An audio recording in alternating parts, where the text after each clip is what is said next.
Hi అండి, నమస్తే. Welcome back to Hema చిట్టి. ఈరోజు మనము చికెన్ పెప్పర్ డ్రై ఈజీగా టేస్టీగా ఇంట్లోనే ఎలా తయారు చేయాలో చూపిస్తాను. వీడియో అయితే పూర్తిగా చూడండి. ముందుగా స్టవ్ మీద ఒక బాండెలు పెట్టి ఒక 2-3 స్పూన్లు ఆయిల్ వేసుకొని ఒక 2 బిర్యానీ ఆకులు, ఒక 2 పట్లు, 4 మొగ్గలు, కొద్దిగా సోంపు వేసి లైట్గా ఫ్రై చేసుకొని ఒక పెద్ద సైజు ఉల్లిపాయ సన్నగా కట్ చేసుకొని చేత్తో నలిపామంటే ఇలా పొగులు పొగులుగా వస్తుందన్నమాట.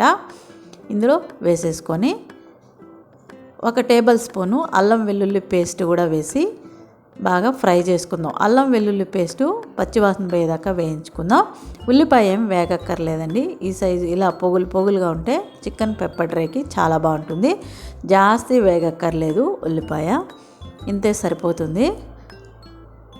కొద్దిగా సాల్టు వేసుకున్నామంటే ఉల్లిపాయకి సాల్ట్ పట్టిందంటే చప్పదనం లేకుండా టేస్ట్ బాగుంటుందన్నమాట. నేను చికెన్ అర్ధ కేజీ తీసుకొని 2-3 సార్లు నీళ్ళలో బాగా వాష్ చేసుకొని కొద్దిగా పసుపు, కొద్దిగా ఒక అరచెక్క నిమ్మరసము, అలాగే సాల్ట్ కొద్దిగా వేసి కలిపి పెట్టేశాను. ఇలా కలిపి పెట్టేసాము అంటే మనకు టైం ఉన్నప్పుడు 1 అవర్ లేట్ అయినా కూడా మనం చికెన్ చేసేసుకోవచ్చు అండి నిదానంగా. లేదంటే చికెన్ తొందరగా చెడిపోతుంది. అందువల్ల నేను ఇలా కలిపి పెట్టేసి వంటంతా అయిన తర్వాత నేను వీడియో చేసుకుంటాను అనమాట. టేస్ట్ బాగుంటుంది, అలాగే చికెను ఫ్రెష్గా ఉంటుంది. ఒక 5 నిమిషాలు సిమ్లోనే ఉడికించిన తర్వాత ఒక చిన్న టీ గ్లాస్తో ఒక టీ గ్లాసు వాటర్ వేసుకుందాం. ఇది చిన్నదన్నమాట టీ గ్లాసు. మనము వాటర్ వేయకపోతే మీడియం ఫ్లేమ్లో పెట్టి ఇంకొక 5 నిమిషాలు అలాగే కూడా ఉడికించుకోవచ్చు. చికెన్లో వాటర్తోనే ఉడికిపోతుంది. మనం వాటర్ వేసాం కాబట్టి హై ఫ్లేమ్లో పెట్టి కూడా ఉడికించుకోవచ్చు. చూడండి, వాటర్ అంతా ఆల్మోస్ట్ డ్రై అయిపోయింది. ఉడికిందేమో చూద్దాం. చూడండి, ముక్క ఎంత సాఫ్ట్గా ఉడికిపోయిందో.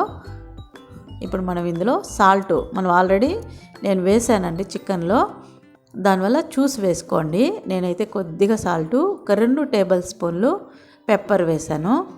కారం సరిపోదు అనుకుంటే ఇంకొక టేబుల్ స్పూన్ కూడా మీరు యాడ్ చేసుకోవచ్చు. ఇందులో కస్తూరి మెంతి కొద్దిగా నలిపి వేసాను. మెత్తగా ఉంటే కనుక డ్రై చేసుకొని కొద్దిగా ఖాళీ బాండీల్లో నలిపారంటే క్రిస్పీగా వస్తుంది కస్తూరి మెంతి. అంతే, ఇలా కొద్దిగా ఫ్రై అయిన తర్వాత ఎక్కువగా కదపద్దండి, నలిపితే దూలు అయిపోతుంది. ఉడికిపోయింది కదా సాఫ్ట్గా చికెను, అందువల్ల నిదానంగా ఫ్రై చేసుకుందాం. నేను ఉప్పు కారం చూస్తాను, మీరు చూసి ఈ టైంలో సరిపోదు అనుకుంటే కొద్దిగా యాడ్ చేసుకోండి. నాకైతే కరెక్ట్గా సరిపోయింది. 2 టేబుల్ స్పూన్లు నెయ్యి వేసుకొని అందులో అది కాగిన తర్వాత ఒక 4 పచ్చిమిర్చీలు, మీరు కారం తినేట్టుగా ఉంటే ఇంకొక 2-3 కూడా ఎక్స్ట్రా యాడ్ చేసుకోవచ్చు. కొద్దిగా ఉల్లిపాయలు సన్నగా పొగులు పొగులుగా వేసుకొని అందులో కొద్దిగా సాల్ట్ వేసామంటే ఆ పచ్చిమిర్చికి అలాగే ఆ ఉల్లిపాయకి పడుతుందన్నమాట. టేస్ట్ బాగుంటుంది. ఇందులో వేసేద్దాం ఈ చికెన్లో. ఎక్కువ వేగక్కర్లేదండి ఉల్లిపాయ పెప్పర్ డ్రైకి. అంతే, ఒక్కసారి అలా కలుపుకొని ఫైనల్గా ధనియాలకు సన్నగా తరిగి కొద్దిగా యాడ్ చేసుకొని ఇంకొకసారి అలా కలుపుకొని ప్లేట్లోకి తీసేసుకోవడమే. రెడీ అయిపోయిందండి. ప్లేట్లోకి తీసేసుకుందాం. చికెన్ పెప్పర్ డ్రై రెడీ అయిపోయింది. ఈజీగా ఇంట్లోనే ఎలా ప్రిపేర్ చేసేసామో చూసారా? అంతే అండి. దీనికోసం ఒక 4-5 పీసులు పెడతారు, 250 రూపాయలు, 300 బిల్ వేస్తారు.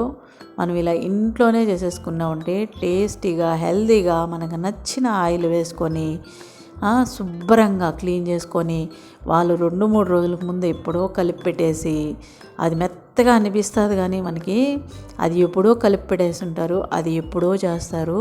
ఫ్రెష్గా చికెన్ తెచ్చుకొని మనం ఇలా చేసుకొని తిన్నామంటే హెల్తీగా ఉంటాము, ఆరోగ్యంగా ఉంటాం. ఈ వీడియో నచ్చిందంటే లైక్ చేయండి. Thank you.